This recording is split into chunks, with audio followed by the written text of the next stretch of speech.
Ce mois d'octobre, nous allons commencer à parler du tourisme et la diplomatie en République démocratique du Congo. Nous allons vous parler des ambassades, des consulats, comprendre comment les choses fonctionnent pour un jour espérer le développement du tourisme en République démocratique du Congo. Parce que ça ne sert à rien de vous enseigner comment nous pouvons avoir de l'argent grâce au tourisme en République démocratique du Congo, mais on ne connaît pas comment le système fonctionne. Pourquoi malgré nous avons des diplomates, des ambassadeurs, mais la guerre est toujours en République démocratique du Congo? Pourquoi un groupe d'individus peut refuser le visa de Kinshasa et la République démocratique du Congo continue à exister? Ce sont des grandes questions que nous allons répondre.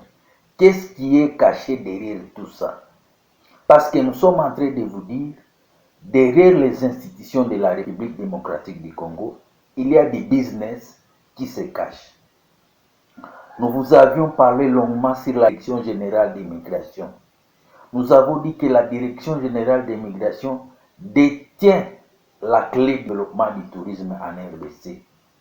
Si vous n'avez pas encore compris comment les gens se retrouvent dans la Direction générale d'immigration, vous pouvez aller suivre nos vidéos pour comprendre.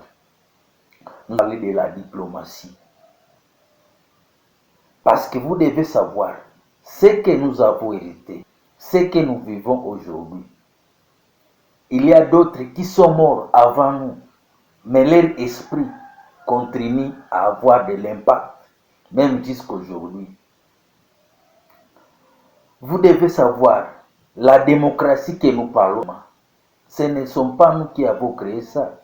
Ce sont les Grecs avec Aristote et d'autres philosophes comme des Pythagore qui, même s'ils sont morts, les récits continuent à avoir impact. C'est la même chose que les pays. En 1985, avec les Berlin qui nous ont laissé là, comme nous avons, mais ils sont morts, l'esprit continue à avoir de l'impact, même jusqu'aujourd'hui. Il faut bien enseigner à la génération. Je suis en train de vous dire, commencez à partir de l'école primaire secondaire, parce qu'après c'est compliqué. Que si vous le faites au groupe, si vous mettez l'autorité de l'État, il faut bien expliquer. Parce que nous tous, nous voulons nous retrouver. Nous avons des assurances médicales, nous avons des régimes de retraite, nous avons des allocations, des bourses d'études dans les foyers, des assurances vie, des congés familiaux, des congés de maternité. Nous tous, nous avons besoin. Les avantages ne sont pas seulement pour un groupe d'individus en République démocratique du Congo et quelques personnes. Tout le monde a besoin de tout cela parce que nous sommes dans la République. C'est la chose publique. Tous nous avons besoin de cela. Nous tous, nous avons besoin d'avoir des salaires, des avances sur salaire. Ça ne sert à rien de travailler et qu'on ne sera pas rémunéré.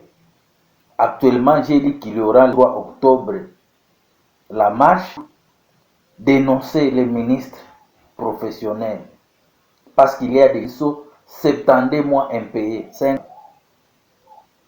Nous avons besoin de location de mobilité. Ça ne sert à rien qu'ils se marcher dans des V8, dans des Tesla en République démocratique du Congo. % des personnes vivent dans la pauvreté. Nous avons besoin de l'eau, de l'électricité, des téléphones de dernier cri, les smartphones, les Tesla. Donc c'est ce que nous voulons expliquer à la jeunesse. De la vérité. Parce que derrière les guerres, les groupes armés qui sont en République démocratique du Congo, il y a des gens qui s'enrichissent. Il y a des trous. Mais nous, la population locale, nous qui disons que nous sommes riches alors qu'il faut dans la pauvreté, c'est ce que nous voulons vous dire. Alors nous allons parler du grand thème, le tourisme et la vie en République démocratique du Congo. Qu'est-ce que les consulats? Comment on choisit les ambassadeurs? Parce que lorsque des gens peuvent dire que même ils ont des territoires qui sont sous leur contrôle, ils vont nommer leurs ambassadeurs dans d'autres pays. Qu'est-ce que nous, en tant que local? C'est ce que nous allons vous parler. Parce que nous, notre objectif, c'est qu'il puisse se retrouver. Et que nous devons trouver cet argent dans l'égalité. Lorsque nous allons vous parler de ce dans le tourisme, c'est de la population locale. C'est l'argent pour améliorer les conditions de la population.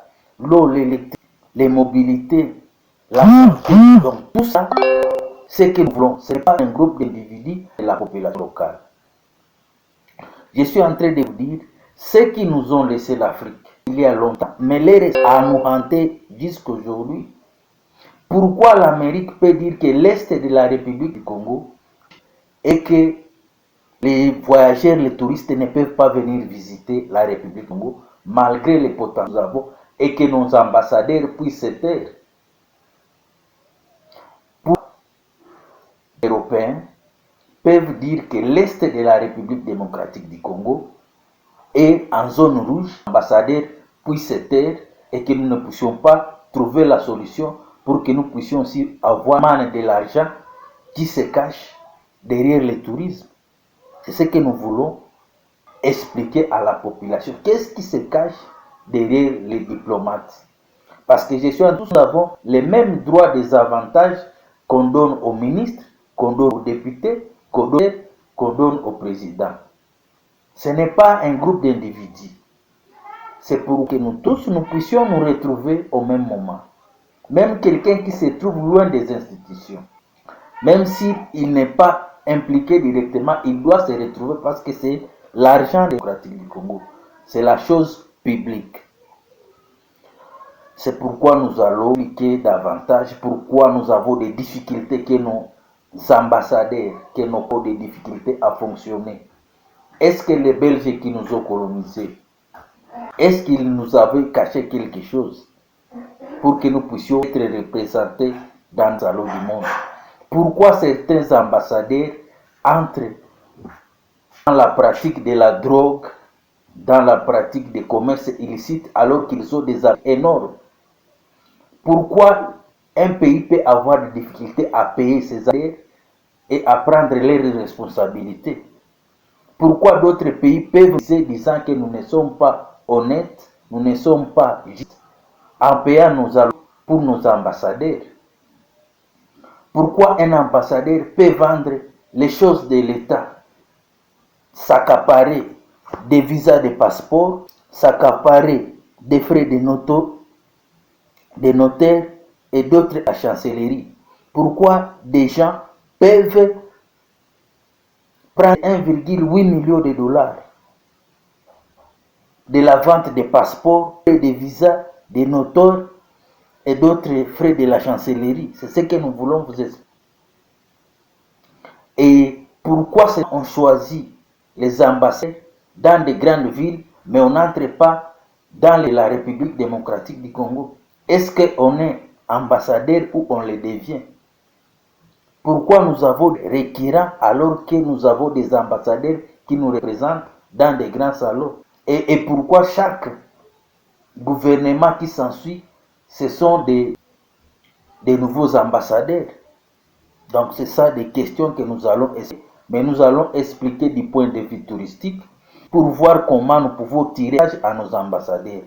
Parce que vous devez savoir que pour qu'un touriste puisse venir dans un pays, il doit passer par des ambassades. Parce que c'est eux qui sont habilités à le visa. Et si ces gens-là travaillent très bien, lorsqu'il va arriver à la frontière et accueilli par la DGM, il sera libre de circuler en République démocratique.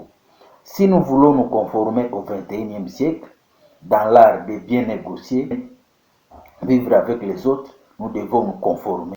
Donc il ne faut pas que nous qui sommes des guides locaux et que ceux qui doivent nous aider à avoir de venir en République démocratique du Congo puissent être les premiers obstacles pour que nous puissions avoir des touristes. C'est la même chose avec Kinshasa. Donc nous, en République démocratique du Congo, nous devons regarder dans la même direction pour voir si nous pouvons apporter la solution même